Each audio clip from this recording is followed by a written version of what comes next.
Hey everyone, this podcast is part of Story Mode, the podcast network of Gamefully Unemployed. You can support us and gain access to other great exclusive podcasts at patreon.com/gamefullyunemployed. That's patreon.com/GAMEFULLY unemployed, which is spelled like it sounds.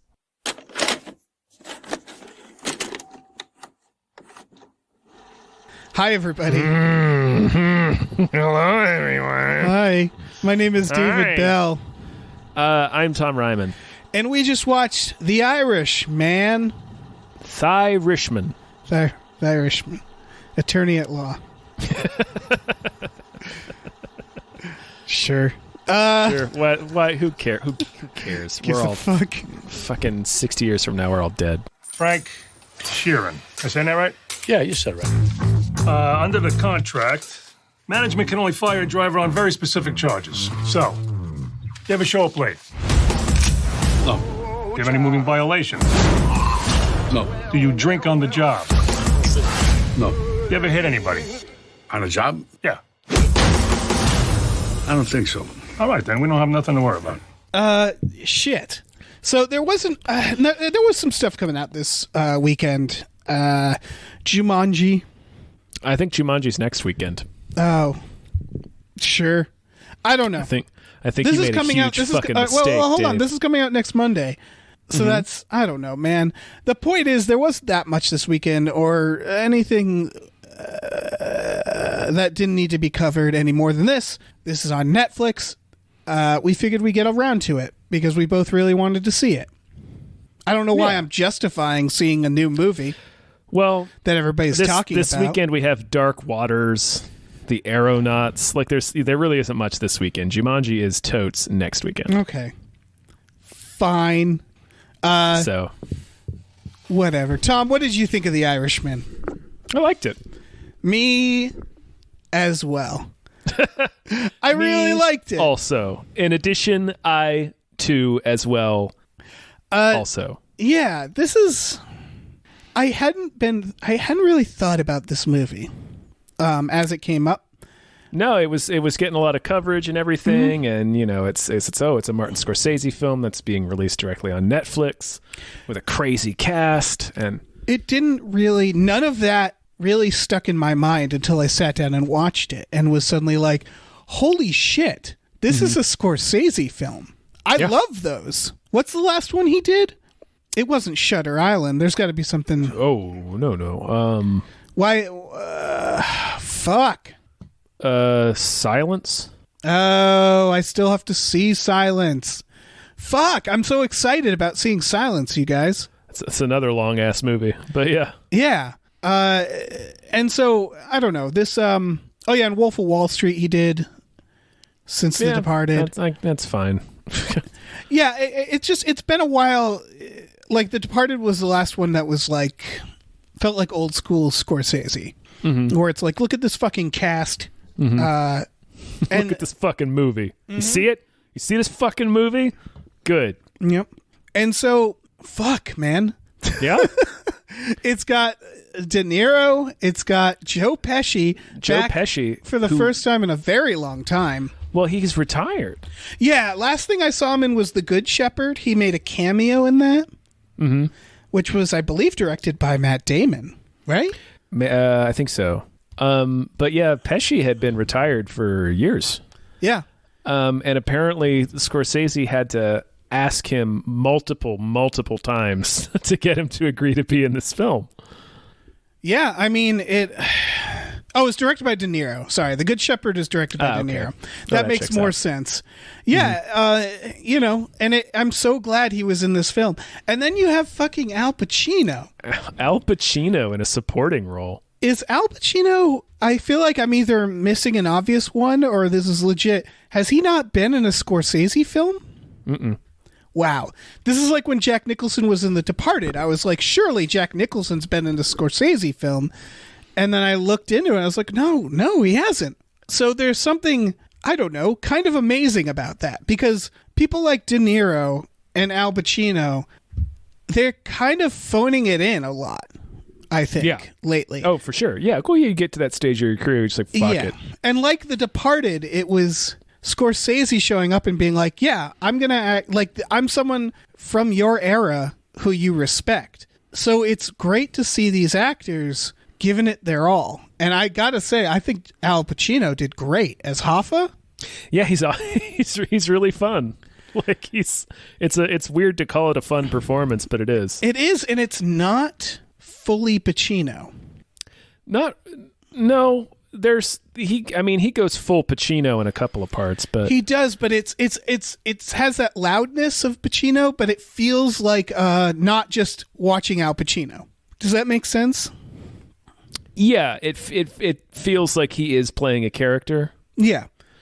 Although it's still pretty close to his Scent of a Woman shtick, but yeah, I mean, maybe it's just so slightly different, and I'm used to Al Pacino just being Al Pacino that it was enough.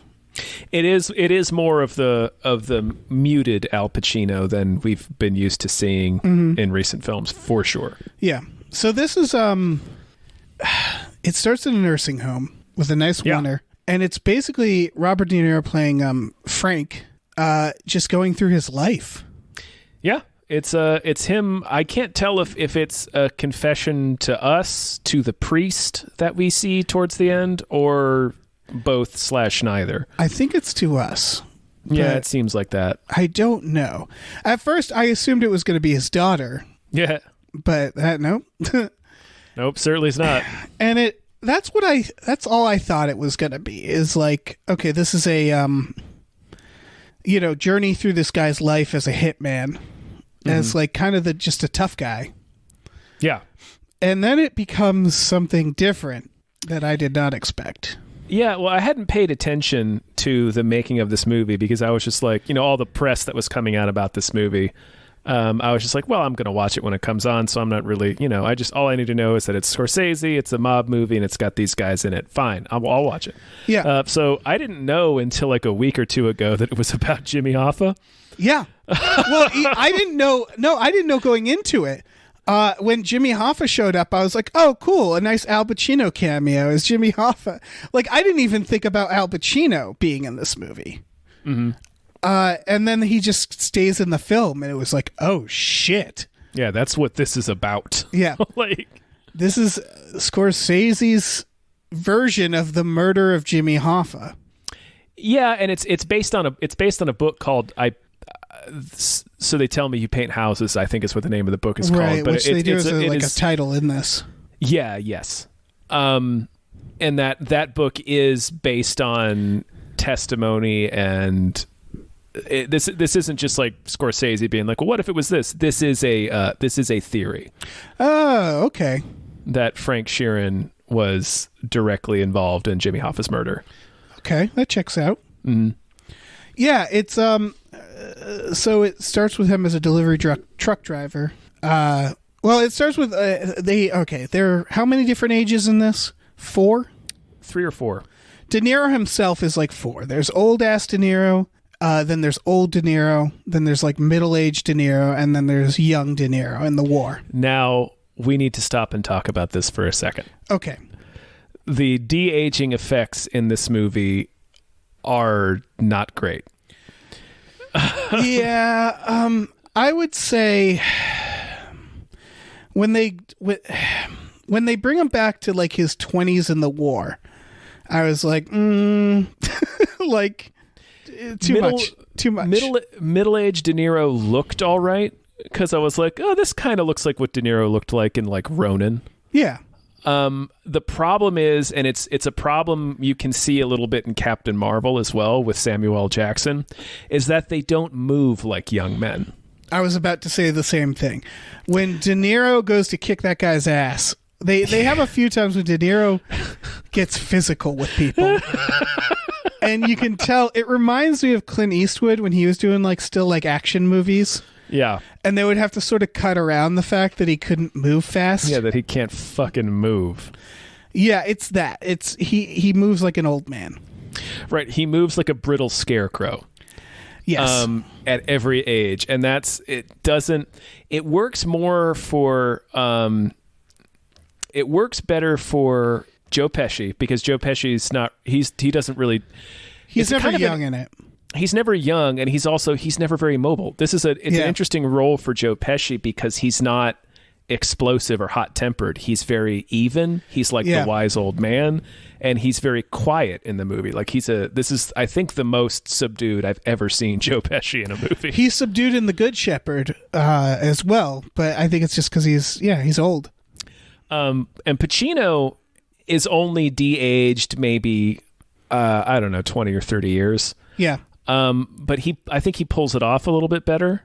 Like he moves more. He's able to like move more like he's supposed to be middle-aged rather than I think he's in his mid to late 70s now. Yeah, De Niro's the one who has to do all the work because I also think it's more noticeable because like for example so De Niro's daughter, some guy at the grocery market down the street shoves her. And so De Niro brings her down to the grocery store and drags the guy out and basically beats the crap out of him in the street and steps on his hand. And in a Scorsese fashion, it's a oneer. It's stationary oneer of this happening. And so and pulled back a little ways. Yes. And so you see his whole body language. Yeah, exactly. And they can't do all I could think they could do is use a body double and then put De Niro's face on there. Mm-hmm. But I'm sure they were like, no, De Niro can do it. So it is jarring because that was the moment I noticed, like, oh, he's moving like an old guy. Oh, that's the moment you noticed? I noticed it immediately when he gets out of his delivery truck and is talking to Joe Pesci. It's he can barely walk. Yeah, I guess at that point, I think why I didn't notice at that point, also when he's in the war, when he's like 20, I noticed as well. It's because he doesn't have to move much, but yeah. Yeah, it's because I was okay. The way, like De Niro as a character, I could see him as being kind of lumbering in those scenes. Yeah, it was the moment he had to fucking fight. But the character is lazy. Like the way he kills people is lazy, and I love it. Oh, it's not even that it's lazy. It's just like it's efficient. It's such a fucking. He just walks up to people and shoots them. Yeah, it's like a smart way. Yeah, it's like he like. I feel like 60% of his assassinations are just in front of people's apartments, walking by them and going like, "Hey, how's it going?" Blam, blam, and just keep walking. The best way to describe it is he's shanking people with a gun. Yes, he's real casual about it. He shoots. It's real quick, and then he just keeps walking. And he throws his gun into the river, and that has a big effect on the ending. Where spoilers, he shoots Hoffa. He does, yeah. And he does it like any other fucking hit.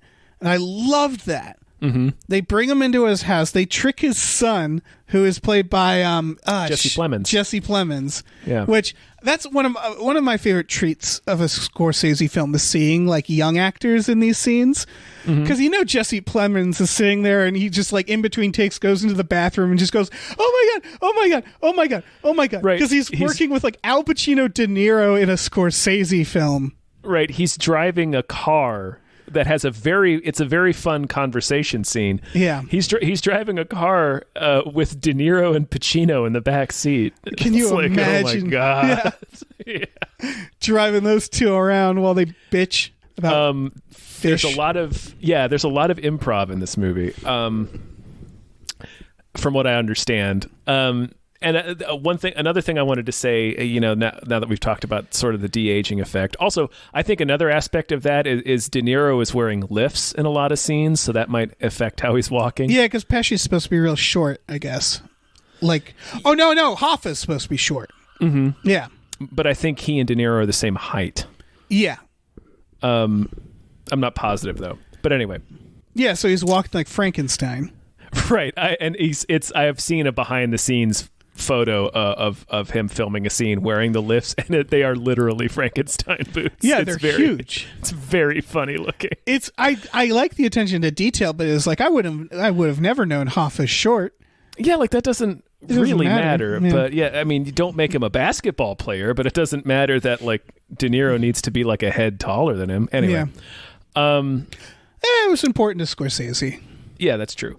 I wanted to point out that a lot of this movie is just dudes talking, but they're such good actors, and like the conversations are so natural, and like this movie's weirdly funny. Yeah. Well, that's I know what you're talking about, because when I started this movie, I like an hour in, I was like, this is kind of slow, isn't it? But I didn't really notice. I had to remove myself from the film and go, oh, I'm watching a slow film. As opposed to, I just have to mention, I also watched The Report recently, which is the Kylo Ren torture. And that's a very fascinating film. It's very important. They could not make it interesting. That's what I've heard. Yeah, it's a lot of people talking and sitting in offices, and like they have to like show the tortures, and it's like, well, this is just upsetting. So it's a combination between like upsetting and boring, compared to this, which is also just a lot of talking, but they have so much personality. Yeah, it's the actors, I think, and it's just like this movie's 3.5 hours long. Marina and I sat down to watch it at like 9:45 on Sunday, and we're like, all right, well, we'll watch we'll maybe watch like the first hour and a half or so, and we watched the whole fucking thing. And I never looked at my clock like same one here time. Same here. We just like sat there and watched the entire movie. We're like, this is really good. Yeah, it's great. I sometimes try to take notes and stuff for the podcast, and it's like, no, none of that. I just was glued to the screen. I don't know. De Niro is fucking killing it in this. Yeah, he's great. I mean, they are. Pacino's really good. Yeah, they're all really good. What's his? I think his name is nuts. I can't remember his name. It's the guy he plays Tommy in Snatch. Oh yeah, Stephen Graham, I think might be his name. I really liked seeing him in this. Yeah, he's great in it. And he has a scene where he sits down with Pacino and De Niro, and I read somewhere that originally in the scene De Niro wasn't supposed to speak, and Tommy from Snatch was thinking to him, so he's like, man, I'm in a scene with De Niro and he doesn't say anything, so he throws like an improv line at him. It's the line about when they're arguing over how long it's appropriate to wait for somebody who's late before you leave. Right. And then that's when De Niro comes back with 12.5 minutes. Like, so none of that was scripted originally. He's just like, I gotta be in a scene with De Niro and have him actually speak to me. So he just said that to him. From what I've read. I don't know if that's true. Scorsese improv is interesting, because it's not like, it's not fucking Judd Apatow improv. It's just conversational. I think of the scene in Goodfellas where it's Scorsese's mom playing, I believe, Joe Pesci's mom, and she painted the picture, and that was an improv, where they just sort of sat around and chatted, and that sounds like it could be disastrous, of like these old actors just sitting around shooting the shit, but there's just something oddly, I don't know, fascinating about what they choose to talk about. I think it's the combination of the fact, like when they're going off about the fish. Yeah. And it's like, what they're going to be doing. And yes. I think that's what makes it work so well. It reminds me of, I remember in The Sopranos, there's a great scene where the FBI just walks up to Tony Soprano and they're like, hey, Tony, we got a new guy. We wanted to introduce ourselves. And they just like do a meet and greet with the guys who they know are going to be trying to catch them. And it's just like, yeah, we all know, like, yeah, we know what the game role, is here. Yeah, we know what role we're all playing. Yeah. I just wanted to meet you. Like, I'm a new guy. It's so weird. But it's like, of course it would be that casual. Why wouldn't it be? They're at work. Yeah. And it also, like, with the idea specifically in the fish scene where they're talking about, like, they're wondering why the seat's wet when Jesse Plemons is driving them to go pick up Jimmy Hoffa. That reminded me a lot of leave the gun, take the cannoli scene in The Godfather, because it is this sort of like they're just running these boring errands, but what's going to happen. Yeah. So there's the sort of mundanity. Yes, the mundane nature of the conversation, coupled with like the very intense, like scary business that they're engaged in. It's like watching somebody on death row going to the chair and knowing that these are their final moments, and they're just kind of, those moments are rushing along, and there's nothing you can do to stop them. It's inevitable. There's an inevitability to it. Yeah, exactly. But one of the people doesn't know in that scene. So you're watching and you have this natural feeling of dread because they're pushing towards the thing, and you know that there's no compromise. Mm-hmm. And you also know that it's not an action movie. Al Pacino can't, get into a fist fight and save himself.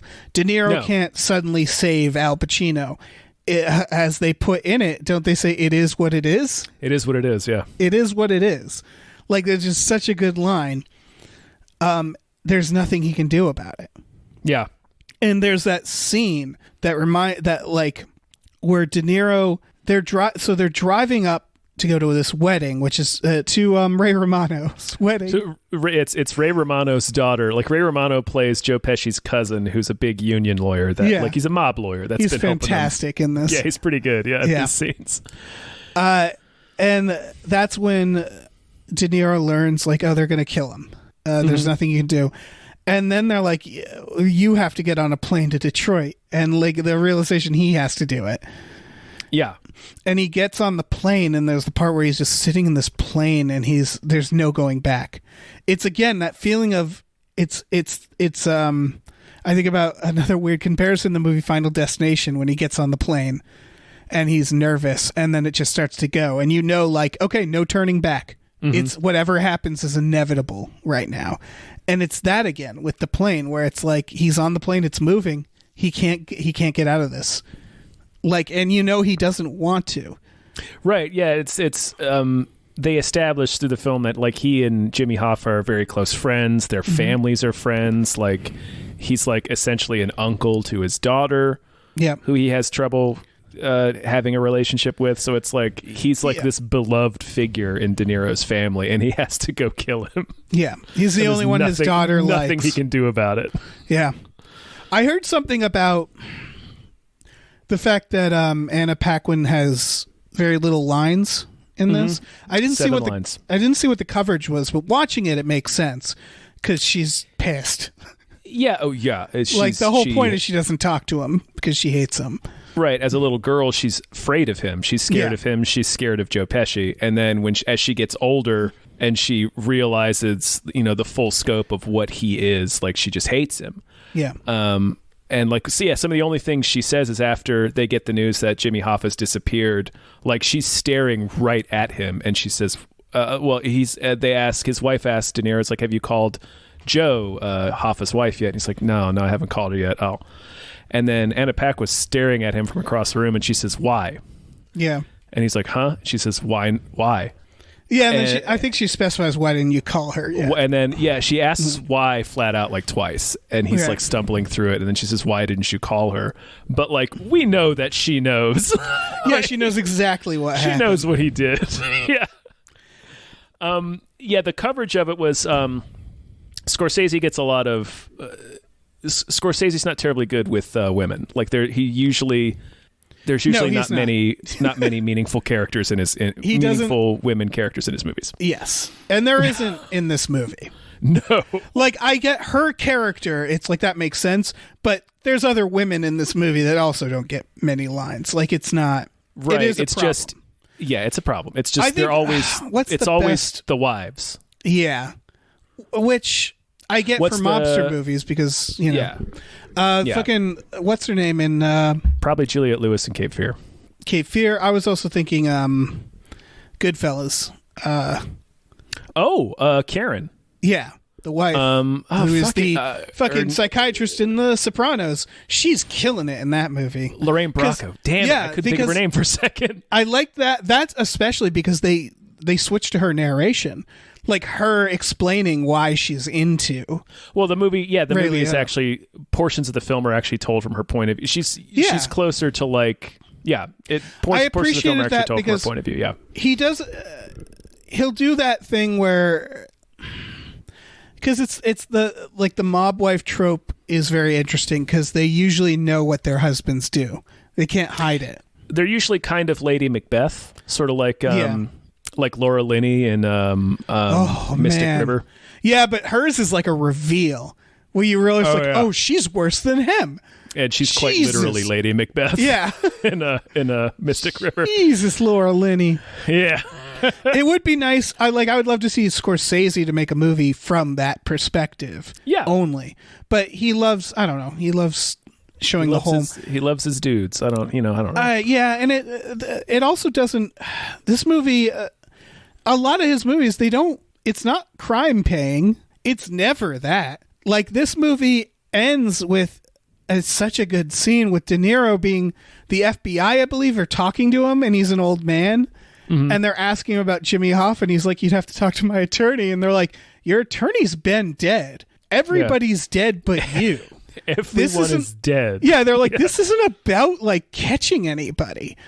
We just want to know what happened. And I loved that because it's like almost oddly nostalgic and like in a depressing way where it's like, it's over, man. Like, it's just you. You're the only one left. You're just in this World War II veterans house, nursing home, and you have nobody. Like, because that's the life you chose. And at the very end, it's the last shot is he talks to the priest and he asks the priest to leave the door open a little bit. And then the last shot is him with the door open a little bit, just like wanting somebody. Just like leaving that door open for somebody. For somebody, and fucking nobody's going to come. Yeah.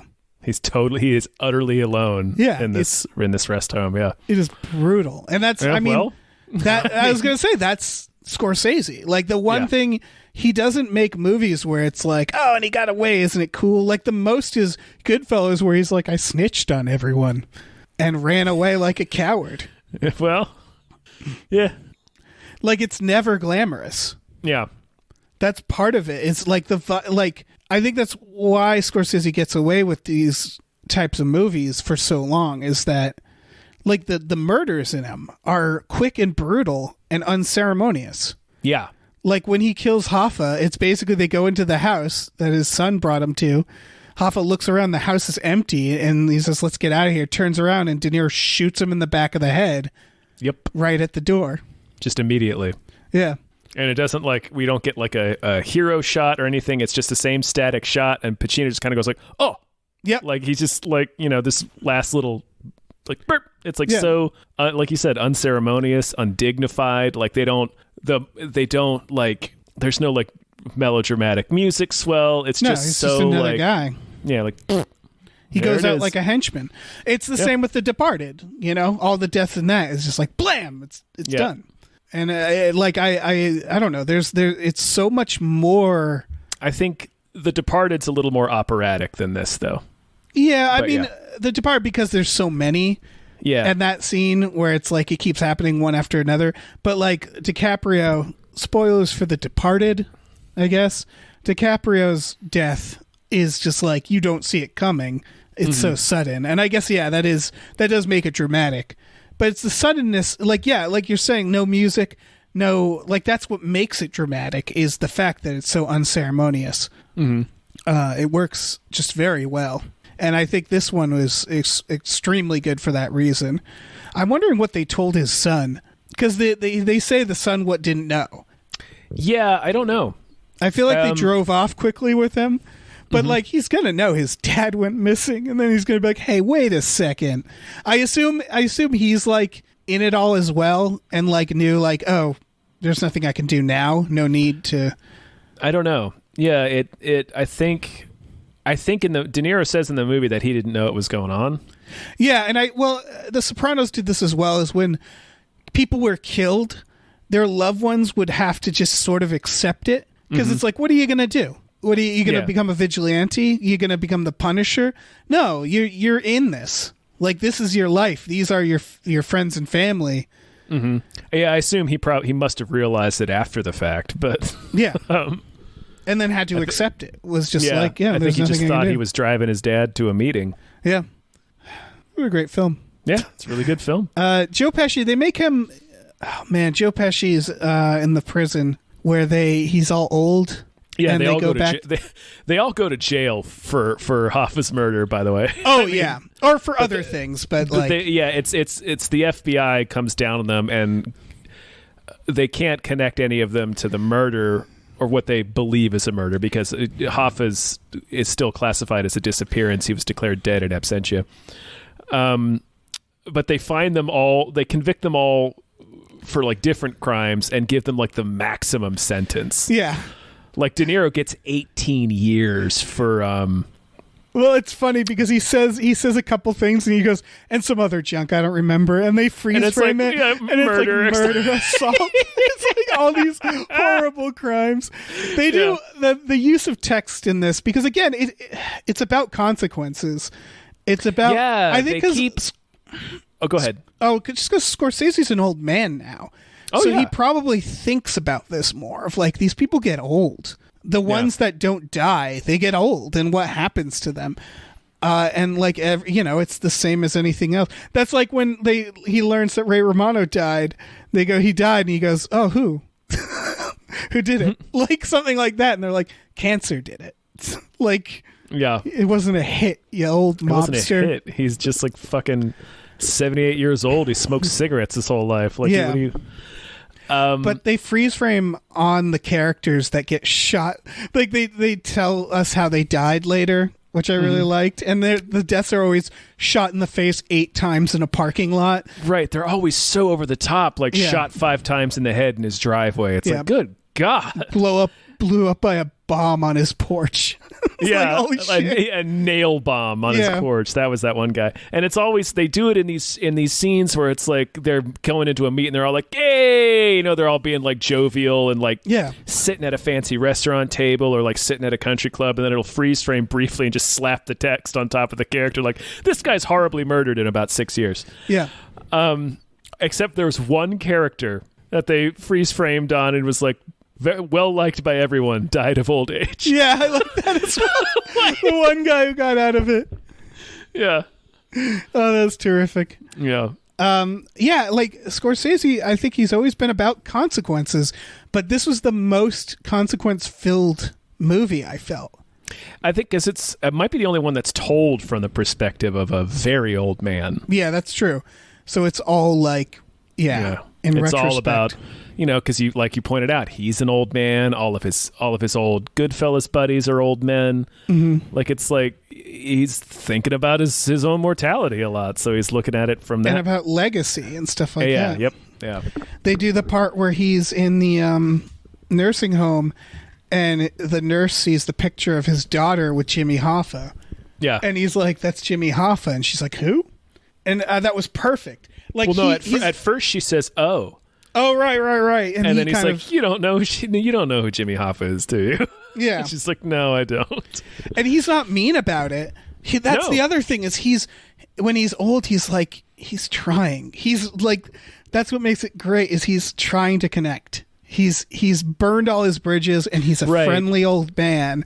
Yeah, he's fucked up for so long that it's but like nothing really like that. Oh, that's Hoffa. And it's like, who gives a shit, man?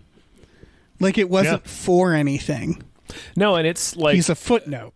Yeah, exactly. It's been 50 years since Jimmy Hoffa disappeared. Yep, just about. So it's like, and like I like watching it with Marina, who's several years younger than me.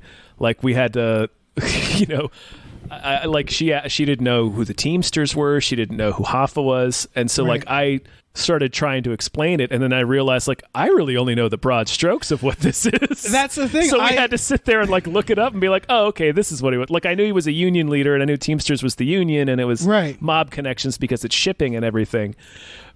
I had the same thing. I didn't know the particulars of it. I was like, oh shit, I guess I don't really know that much about this. I didn't know about the presidential pardon of Nixon. Nope. I didn't know when he had died or disappeared. So that was interesting because I knew it was going to happen, but I didn't. I purposefully didn't look it up because I was like, oh, it could happen anytime. I'm not going to look it up. And it was way later than I thought. He was way older than I thought when he disappeared. Yeah. Like the all the stuff where they're driving, which is like the mid future. I figured he had already been killed at that point. Same. Yeah. And then when they reveal, like, we're going to see Jimmy, I was like, wait, what? Look at that old bastard. He made it that long?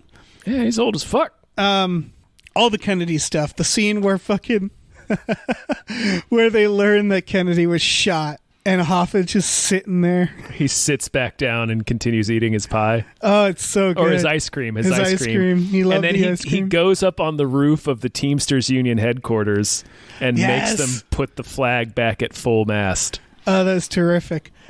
I love he hated that Kennedy so much. That tension, because of course Joe Pesci and the Italian mob love Kennedy. Well, they liked Joe. Oh, right. The idea because of the Cuba stuff, because of Castro. Right. Joe had a lot of ties there. I think Joe was also a Nazi apologist, but that's neither here nor checks there. Out. Or I mean, rather, he was a fan of appeasement as far as Hitler was concerned, which is kind of the same thing. Anyway, he had ties to them because Joe Kennedy used to be a bootlegger, so they helped get John F. Kennedy elected with the hope and understanding that Kennedy would, take care of Castro, you see it in the Godfather 2, I think, where they all have to get the fuck out of Cuba because the revolution's happening. Right. But they used to have a lot of casinos and shit in Cuba, and now they can't do that anymore. So we get Joe's son elected, he'll help us get that stuff back, and then of course the Bay of Pigs happens, right? And we actually see De Niro deliver some weapons to a CIA agent. I love that. Was so perfect for his character. Yeah, because they tell him we need you to drive down to Florida, and he's just okay. And then he drives down. He stops to get a bunch of guns. Doesn't ask any questions. Yeah, he has no idea what it is. Yeah, drives down to Florida. And hands the truck off to this guy who's very sensitive about his ears. Mm-hmm. And he's you're looking at my ears, aren't you? And he's I'm not looking at your ears. He's good, because I got surgery. Right. It was a funny bit because Pesci tells him you're going to meet a guy with big ears named Hubert or whatever his name was. Yeah. And he gets there and we're looking at him and De Niro's looking at him and then Marina says to me, I don't get it. His ears aren't big. Is this supposed to be a joke? And then of course it is a joke. Yeah. So it's we're right there with De Niro staring at this guy's ears. You looking at my ears? Because there's no reason to look at my ears anymore. I got surgery. Right. But then later they're watching fucking Congress on the TV and he's there. And De Niro's just oh, it's big ears. And he doesn't think anything of it. He's just well, right. as he's driving away from the handoff, he sees the guys loading an M60 and a rocket launcher into the other truck. He's just okay, I guess there were guns in that truck. Yeah. Because that's what he is. He's a fucking henchman. Mm-hmm. Yeah, he is He doesn't ask questions. He is a ride or die henchman. Yeah. he really is. Care. And that's what it all fucking culminates to, is the idea that he has to kill his friend now. Mm-hmm. And completely alienate his family. Yeah. And he does it. Yep. And because it's Jimmy Hoffa, unless Scorsese is going to lose his mind and De Niro kills everybody else and goes, hide, Hoffa, hide. Unless he's going to Tarantino it. Yeah, exactly. What's going to happen. So it's tragic. Mm-hmm. Even though none of them are good people. No. It's more feeling for when he calls the wife and he's sitting there telling her everything's going to be all right and he'll be back, knowing that he killed him. Yeah. And you could tell it's tearing him up. And then when he's old, he says, what kind of guy makes a call like that to the priest? Yeah, and the priest doesn't know what he means. Yeah, but we do. We sure as hell do. Because it's a movie. I also like that they show the two guys just taking Hoffa's body, they throw it in a box, and they throw it in an incinerator, and then it cuts to De Niro, and he's just it was as simple as that. Yeah, I like that too, because of course it was. Yeah, of course. Yeah. The idea of they never found his body. It's just oh, where's Jimmy Hoffa? I'm I don't know. Yeah. They either burned him or fucking, I don't know, crushed him in a car, threw him in the ocean. I don't know. Yeah. Any number of ways they disappear people. Yeah, that's the whole point. Yeah. Or they take him out into the Pine Barrens and get lost, like that Sopranos episode. Did you ever watch that? Yeah, I've seen that episode. Yeah. Oh, okay, such a good episode. Yeah. Remember when, this is sort of off subject, remember when Geraldo opened Al Capone's vault? And there was nothing in it, and he looked like a big asshole? There was not a motherfucking thing inside that vault. What an asshole. That started his career. He has a career because of that. What an asshole. Well, that, and he did a big expose on sanitariums for children. I think it was a big scandal that was actually like a legitimate piece of journalism, and it's like the only legitimate piece of journalism he's ever done. So he's got the one. He was asked to leave Iraq when he gave away the troops' position. What an asshole. What a stupid dickhead. What a complete asshole. He's still in the news. People still listen to things he says.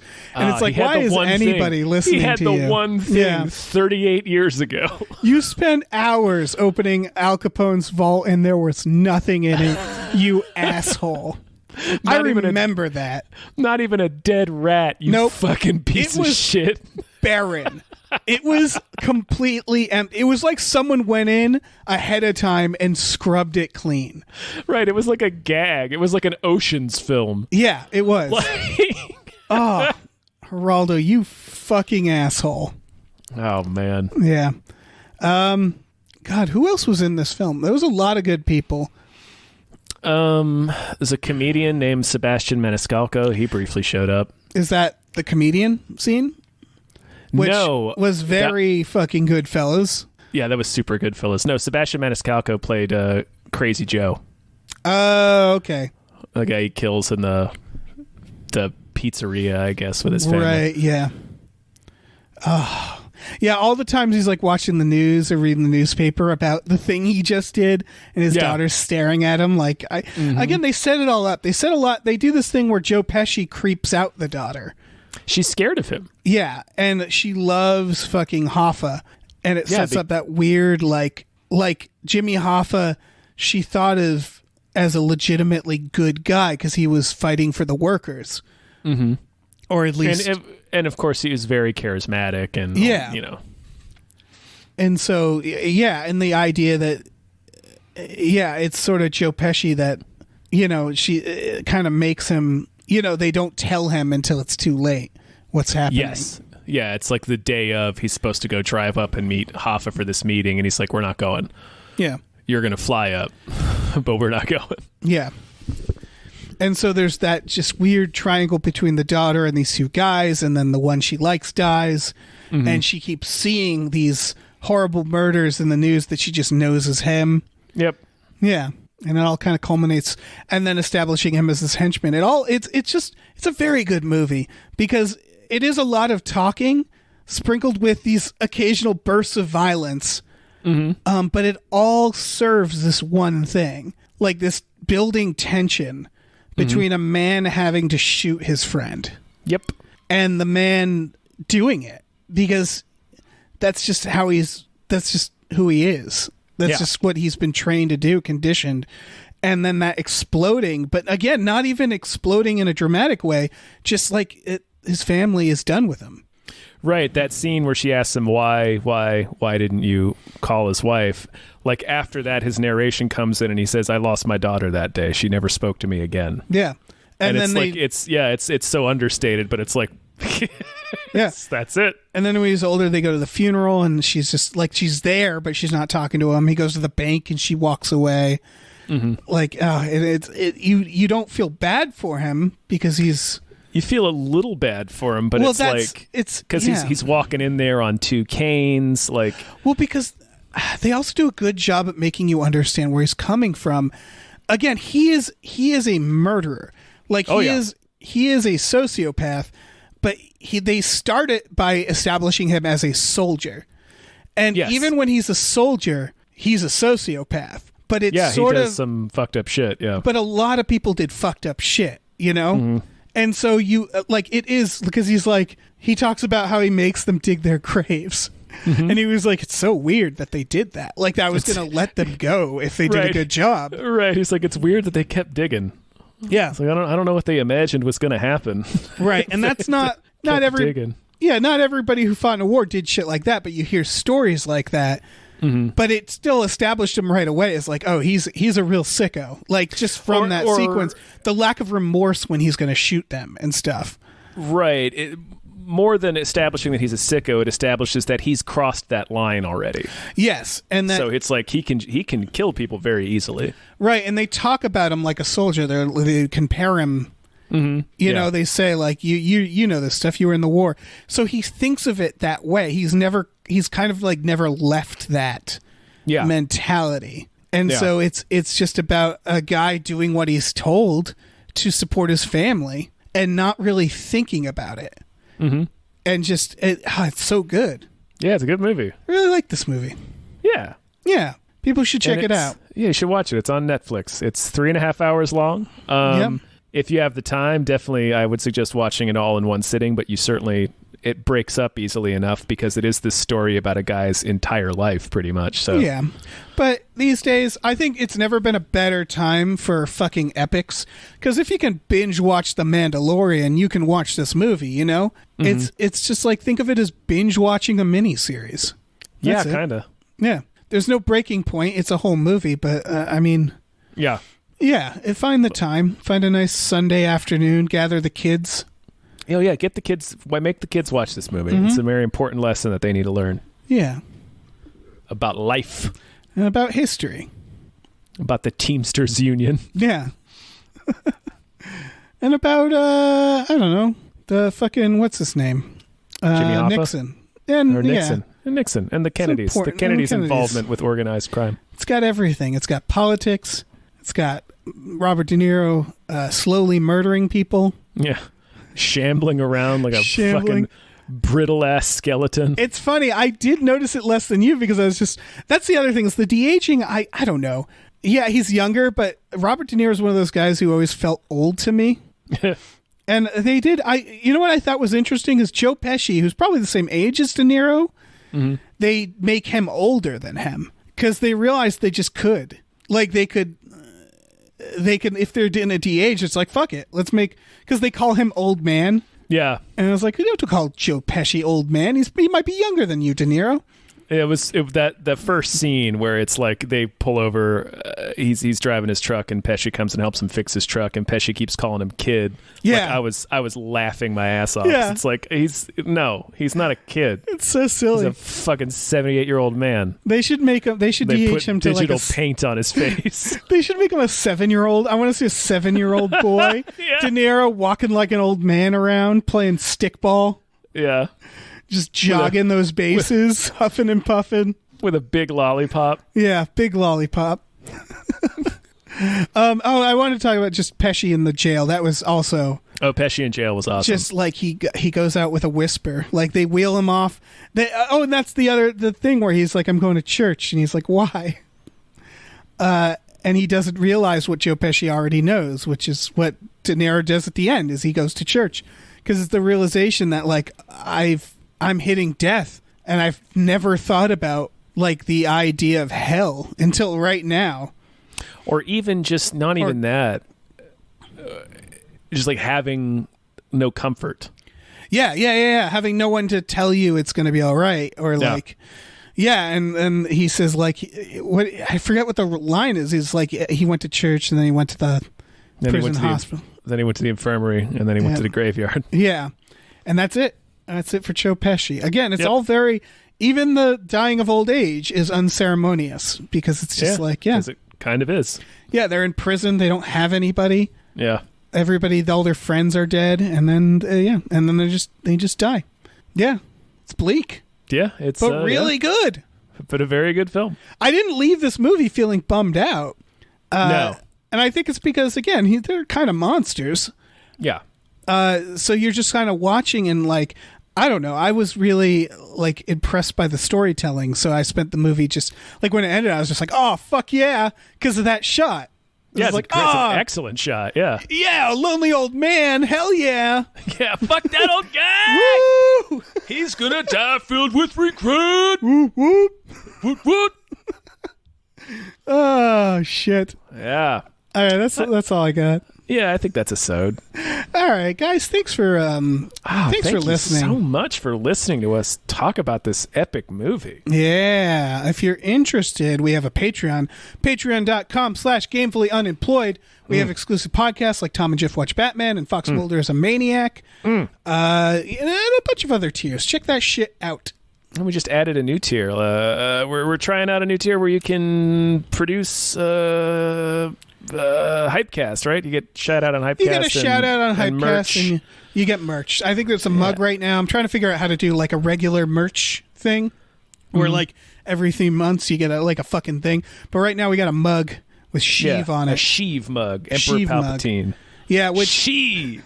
It's weird because I don't know. If you got into us through the podcast, you're gonna know what the fuck that means. You're not gonna know what the fuck that means. Yeah, that's true. That's from that's from we're the Twitch working channel. on. We're gonna get a logo going soon because we have our logo, but I think we're gonna try to get a more snazzy logo and then stick that on some shirts and maybe a mug for that.